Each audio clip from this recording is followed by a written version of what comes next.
Hey guys, this is a follow-up video about the topic we touched yesterday about the new packet of sanctions imposed by the European Union. We now know, according to CNN, this is the first time that a fighter jet have been deployed to protect the shadow fleet. So according to CNN, this is the first time this happened.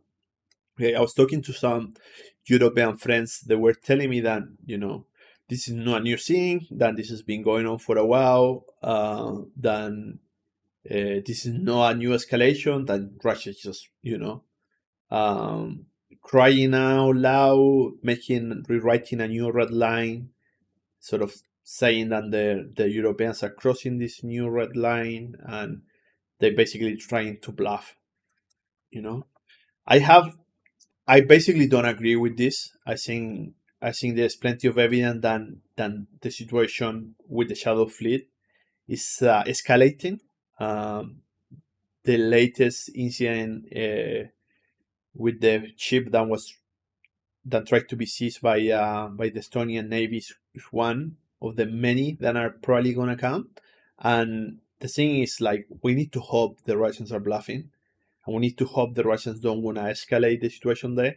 But they're already talking about making convoys to protect the oil tankers um, in the Baltic Sea, and that's something. Then look, if you have to put your money into how this is gonna escalate, this is the this is where you wanna put your money in. Russian convoys sailing uh, through NATO sort of hard, and NATO countries trying to seize to take over sanction ships from the Shadow Fleet. This could end up very badly, And according to CNN, like I said, this is the first time such a move happened. So either the Russians are rewriting a brand new red line, and Europe is getting ready to cross it again. And why is that? Why they are so open about crossing this red line? Are they thinking that they doing this they can get the United States to get back into the Ukrainian war? I don't think so, bro. I mean, Trump ran in a platform of peace in Ukraine. He ran as the president that was gonna end the U.S. involvement in Ukraine, and the American people elected him to do this role. Because make no mistake, if people in the US wanted to continue the war in Ukraine, they would have elected Kamala Harris, because she was the neocon candidate that was gonna prolong the war, was gonna send more weapons, escalate the situation, the sanction package, everything with Russia, and she lost the election. So in the West, we are democracies, right?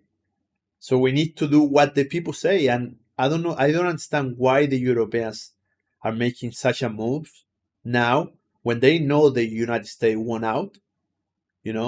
What are they doing this? Like, according to experts, I was just reading on the other screen,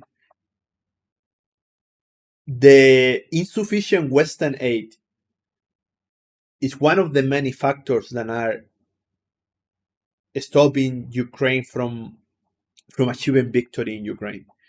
But that's something that cannot be changed, because America and Europe are not producing enough air defense systems like the Patriot to provide to Ukraine. They already say that.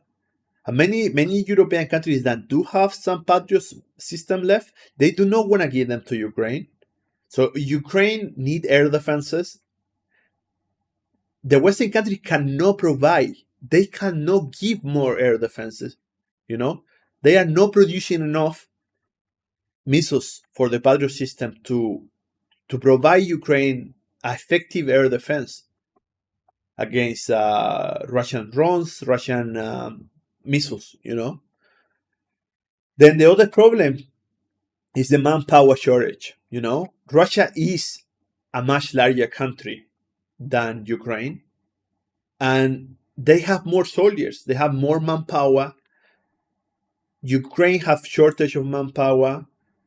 This war is creating a lot of a lot of deaths in both sides, you know. And for Ukraine, it's harder to replace these soldiers. You know, this is a well-known issue. This is not some conspiracy theory that some people, you know, telling me like, oh, what's happened to you, Rankarni? Are you following InfoWars now, or you like some conspiracy theories? Like this is common knowledge. Okay, the Russians have a much larger population, and they have a much easier way to replenish the soldiers. So shortage of manpower, that's another issue. Um, Obviously, logistic is a massive issue for the Ukrainian army because they don't have effective air defense. So it's harder for them to supply the troops. It's harder for them to even train the troops. You know, Um so here we are again. You know, another escalation in Europe than you know than I don't know what they want to achieve, because this is not gonna give the victory to Ukraine. I'm sorry to say, this is not gonna destroy the Russian economy. You know, the Russian economy will continue to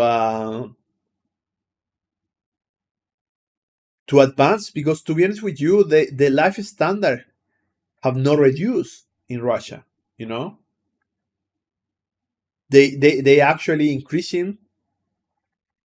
Some aspects of the economy have been affected, yes, you know, but Russia is far from being like completely destroyed by the sanctions. The sanctions are not having the effect that the West uh, expected, you know, because they expected that this was gonna be a short war, you know, that the sanctions were gonna destroy the Russian economy, and the Russians were gonna revolt against Putin, and they're gonna overthrow him, and then peace will be restored. That didn't happen. You know, all the opposite.